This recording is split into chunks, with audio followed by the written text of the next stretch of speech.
الله معكم أحبائي. في وقت قصير شهدت أوكرانيا قرارين هزا المؤسسة العسكرية.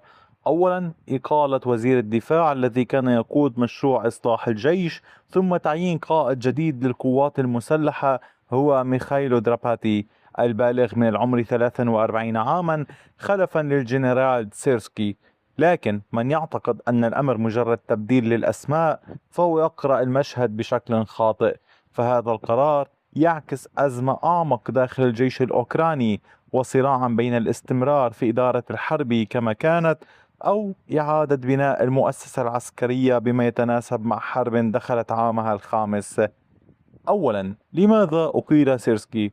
من المهم أن نوضح نقطة أساسية: إقالة سيرسكي لا تعني أنه خسر الحرب، بل على العكس، خلال الأشهر الأخيرة تمكن الجيش الأوكراني نوعا ما من إبطاء التقدم الروسي في بعض المحاور، إلا أن الجيش الروسي واصل إحراز نتائج في محاور أخرى وكسب المناطق.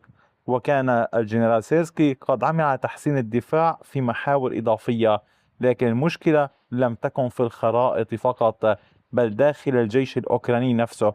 فخلال العامين الماضيين تصاعدت الانتقادات المتعلقة بطريقة القيادة والخسائر البشرية وإدارة عمليات التعبئة، إضافة إلى ضعف التنسيق بين بعض القيادات الميدانية. كما ظهرت شكاوى متكررة تتعلق بالتدريب ونقص التجهيزات والبيروقراطية داخل المؤسسة العسكرية. بمعنى آخر، كانت هناك قناعة متزايدة بأن الجيش الأوكراني يحتاج إلى إصلاح إداري بقدر حاجته إلى الذخيرة والسلاح. وما علاقة كل هذا بإقالة وزير الدفاع؟ هنا تبدأ الصورة بالاكتمال. إقالة وزير الدفاع لم تكن حدثا منفصلا، فالوزير كان ينظر إليه على أنه أحد الوجوه الداعمة لإعادة هيكلة الجيش وتطوير أنظمة القيادة وتحسين إدارة الموارد. ورحيله أثار التساؤلات داخل أوكرانيا حول ما إذا كانت الإصلاحات ستتوقف. لكن تعيين دراباتي حمل رسالة مختلفة. فالقيادة السياسية تقول عمليا قد تتغير الشخصيات، لكن مشروع إصلاح الجيش مستمر، وربما ينتقل من المستوى السياسي إلى المستوى العسكري نفسه.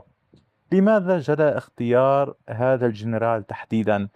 هذا الجنرال لا يمثل مجرد قائد جديد، بل يمثل جيلا جديدا داخل القوات المسلحة. ضابط نشأ بالكامل داخل المؤسسة العسكرية الأوكرانية بعد الاستقلال، ولم يتدرج ضمن المدرسة السوفيتية التي ما زال بعض كبار القادة ينتمون إليها. وخلال السنوات الأخيرة قاد القوات البرية ثم القوات المشتركة، وبرأيهم اكتسب سمعة جيدة بين الضباط بسبب أسلوبه في القيادة. لكن أكثر ما ميزه كما يعتبرون هو موقفه من المسؤولية. فعندما تعرضت مراكز تدريب أوكرانية لضربات روسية أعلن تحمله المسؤولية وقدم استقالته، مؤكدا أن أي جيش لا يعترف بأخطائه لن يستطيع تطوير نفسه. وهذا النوع من القيادة يعتبروه نادرا في الجيوش التي تخوض حربا بهذا الحجم. لذلك كسب احترام داخل المؤسسة العسكرية الأوكرانية. وفيما يتعلق بزيلينسكي، فماذا يريد من هذا التعيين؟ إذا قرأنا القرار سياسيا وعسكريا يمكن استخلاص 4 أهداف رئيسية. الهدف الأول هو تهدئة التوتر داخل الجيش. فبعد الخلافات والانتقادات التي ظهرت خلال الأشهر الماضية كان لابد من شخصية تحظى بقبول واسع بين الضباط. والهدف الثاني استكمال إصلاح المؤسسة العسكرية، أي تحسين نظام القيادة وآليات التدريب واتخاذ القرار، وليس فقط إدارة المعارك اليومية. أما الهدف الثالث فكان رفع المعنويات. فالجيش الأوكراني يواجه ضغوطا كبيرة بسبب استمرار الحرب ونقص الأفراد والإرهاق الذي أصاب كثيرا من الوحدات. أما الهدف الرابع فهو إرسال رسالة للحلفاء الغربيين مفادها أن كييف لا تزال قادرة على إصلاح مؤسساتها العسكرية، وأن المساعدات تذهب إلى جيش يعمل على تطوير نفسه وليس إلى مؤسسة تعاني من الجمود. لكن هل يستطيع هذا التغيير يكون قول تغيير مسار الحرب؟ هنا يجب التمييز بين القيادة والقدرات.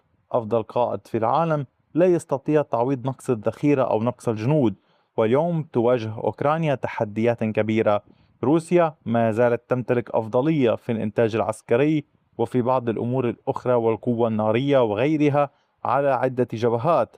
وفي المقابل تعاني أوكرانيا كانت من أزمة تابعة ونقص في القوى البشرية، إضافة إلى مشاكل لوجستية وتجهيزية في بعض الوحدات. لذلك لن يؤدي تغيير القائد إلى تغيير فوري في مسار الحرب، لكن يمكن أن يغير طريقة إدارة الجيش، وهنا قد ينعكس تدريجيا على الأداء العملياتي وتقليل الأخطاء وتحسين استغلال الموارد المتاحة. أما موسكو فكيف تنظر إلى القرار؟ الكرملين سارع إلى التقليل من أهمية التغيير، فالمتحدث باسم الرئاسة الروسية ديمتري بيسكوف قال إن تغيير قائد الجيش لن يغير شيئا في خطوط الجبهة، وإن العمليات الروسية ستستمر كما هي.